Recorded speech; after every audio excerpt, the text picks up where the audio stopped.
So what I love about Taurikura is that we're able to create actually a waharua or gateway into Te Ao Māori for everyone who reside here in Aotearoa, New Zealand.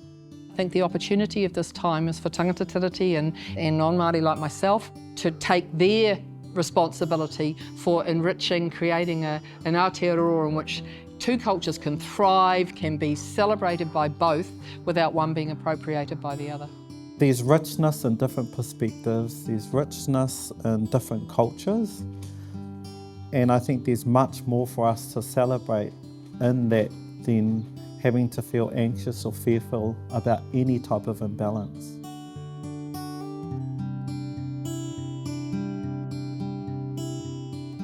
We're in the heart of Ngāti Mahanga, Ngāti Haurua, so this is whatawhata. In particular, this is our marae, our pā site, which is All Mairo Pā, and we're sitting under the maho of Te Awaitai, which is our beautiful wharenui. So Te Awaitai being our prominent chief here from Ngāti Mahanga. And when you look at his life story, there's a correlation and a connection between some of the things that he looked to achieve and certainly some of the continuation of some of the things he desired as a chief of Ngāti Mahanga. And it's incumbent on me, particularly as a descendant of Te Awaitai, to continue that journey and the legacy that he's left behind for us. The Taurikura is a social enterprise birthed out of the good old whatawhata here in the Waikato. Taurikura, the name, refers to a paradisical place where everybody flourishes, and that really is the heart of what we do. Our kind of key values are around social justice, treaty justice, cultural sustainability. As Taurikura, the name says, about everybody thriving and flourishing and what we can do to support that. Taurikura helps to create those spaces that is more invitational, more inclusive. Everything that we do is underpinned by the values and the mantra of Te Ao Māori, and that runs intrinsically through the way that we provide our services and the way that we do things. We are really a reflection of what a tangata tiriti relationship can look like. It's very much about participating in the world the way we want to be. So the fact that we express treaty partnership is not an accident, it's part of that wider journey. It can be kind of like a Māori worldview versus a Western worldview. And so I think what we do just naturally is that we're able to kind of communicate in our own unique way that helps to model what that understanding and what that relationship could look like. Part of Taurikura's function, especially as it relates to Omairo and Ngāti Mahanga, has been to be kind of a bridge. It's not only a space here for us as a people, but it's also a space where we've been able to invite the wider community in to be a part of, and to just give them a taste and some kind of experiences into Te Ao Māori, but in particular Ngāti Mahanga and who we are as a people. People feel, come here to break down that ice and to feel like they understand more about Te Ao Māori, for example, and that's what I think we talked before about our last wānanga here, where 90% of them people were non-Māori, and the overwhelming thing that they all said in our final Purupuruaki round was how safe they felt. I'd refer to myself as tangata tiriti because it's an active stance talking about this beautiful covenant that two sovereign people created that we haven't given full expression to yet.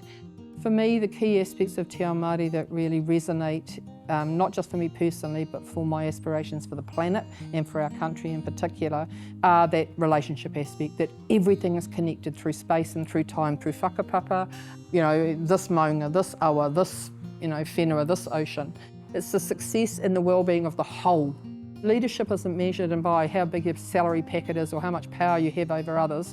It's about, as this tide rising all the ships in this community, that idea that I can't succeed if my brother fails.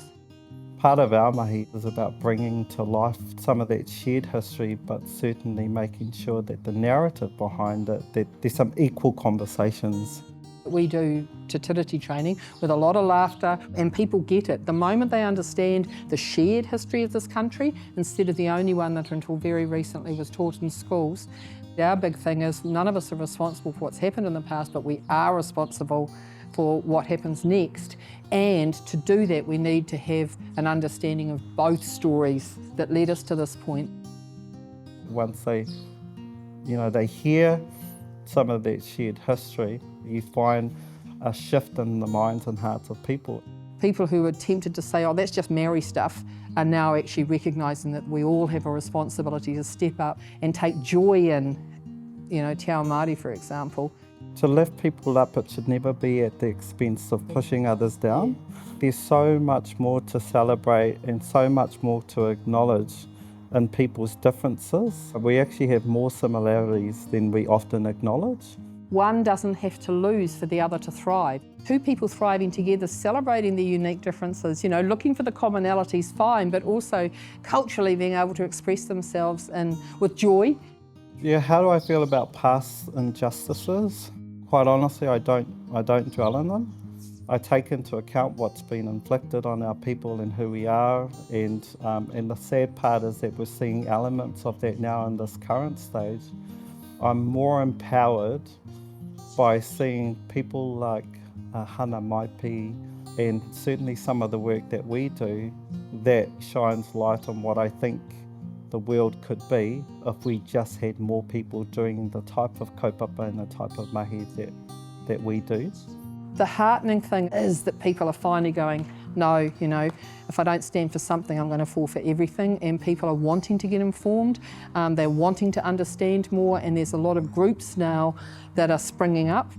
We've got our Together for Te Tiriti, not only our placards, which should generate conversation from people walking past, but also our bumper stickers, which we're giving out freely, Together for Te Tiriti. So it's really cool when we're seeing so many cars in our local areas, making a statement about the way they want Aotearoa to look, and that they celebrate and want that shared relationship that allows two unique cultures to thrive independently.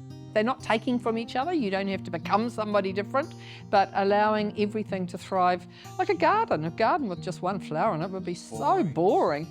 The visual awareness cues, And look, we're not asking everyone to arm yourself with T-shirts and, with bumper stickers. Just most people. But what it does, it sends a clear signal to not only Māori that you're here, I'm listening, I hear you, I empathise, I feel you, and I acknowledge you, but you're sending a clear message to everyone else who reside in Aotearoa that you want to see more together Aotearoa New Zealand, and we have a role to play in this. What we have been involved more so over the last 3 to 4 years is civics education, with a specific focus on Māori and underserved communities. The unfortunate thing here within Aotearoa New Zealand is that we have very limited to no civics education. What we aim to do also is kind of bring to life the power, the benefits, the uniqueness, the differences, the commonalities, the similarities of how Te Ao Māori do things in contrast and in complement to how the Western or Eurocentric worldview might do things. For most Māori, Pacifica and other underserved new migrant communities, etc., but particularly for Māori, the government spaces, council spaces have not been welcoming or invitational environments. That's particularly the case for rangatahi Māori. So part of us is being able to try and get out to communities, tuakau, papahua, little communities as well, to go and to help people understand that their democratic voice with a capital V actually does matter, and why it matters. The other thing that has been so important is what we call mangai taunaki, which is actually trying to support and identify and wrap around people standing, because one of the biggest disengagements in local government in particular is shockingly poor turnouts, because there's no one like me to vote for. Why would I vote when the only choices I have are, 8 Pākehā males basically? So we need a more diverse candidacy, if you like, so that then hopefully we can also then encourage people to recognise that this is worth their participation. There's no doubt about it that Taurikura has had a direct contribution towards the number of Māori who have stood across local government, especially here within Waikato. When the reference of our own district council, which is the Waikato District Council, where we've only had one Māori in council, and now we have the opportunity and the benefit of now having 5. You're 2 who sit in a Māori ward position, and then the other 3 sitting in general seats, not to mention those who sit on the community boards. And so that's the type of mahi that we do. For many non-Māori who are unaccustomed to tikanga Māori, I think what we offer and what Omairo, as our kind of home marae, offers is that kind of welcome and invitation, that warmth, that generosity of spirit. So the anxiety aspect is overtaken quite quickly with the warmth of your welcome.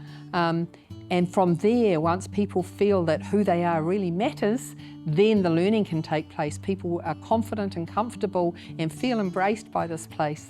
Look, I understand the anxieties of non-Māori or tauiwi or tangata tiriti that come into our space. And so we share in a similar anxiety about making sure, God, you know, I've got to uphold the mana of my hapu iwi. But I think my message here for those of our non-Māori or tangata tiriti or tauiwi whānau who are welcomed onto our marae, we do that with open arms, and we do that with the intention of looking after you, of finding that common ground, and of building a strong, connected relationship with tangata tiriti, tauiwi, and everyone who chooses to come onto our whenua.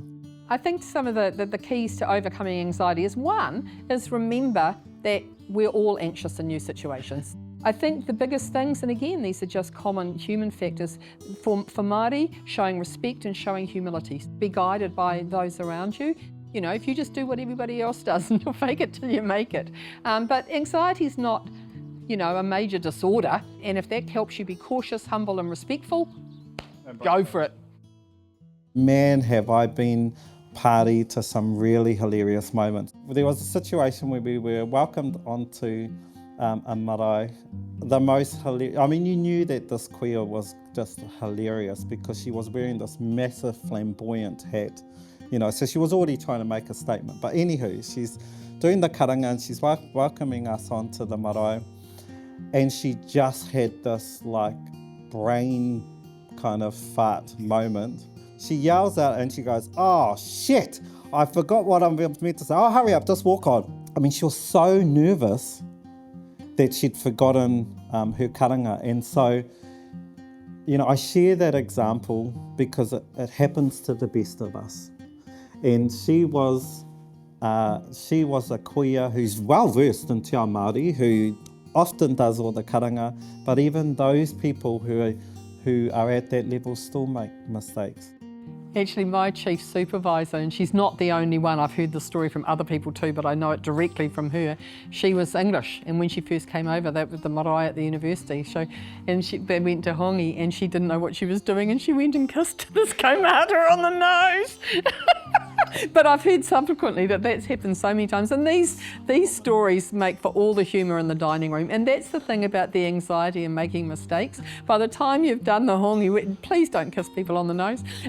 But by the time you've had a few laughs and you've eaten and then done whanaungatanga, that's the other thing that sets it apart and makes non-Māori feel at ease quite quickly, is we always do whakawhanaungatanga. You don't spend time together without knowing who you all are. The unfortunate but fortunate thing of te ao Māori is you're going to have to traverse that space whether you choose to or not, you know, or whether you want to or not. So for any non-Māori who are coming into or being introduced into a Māori space, just embrace it, you know, because what often happens is that there's a massive shift with those who engage in those type of wānanga, just for them personally, where they feel that they've achieved something, and whether you choose to or like to or not, you're gonna make a mistake, you know, and you know, but there's beauty in making some of those mistakes.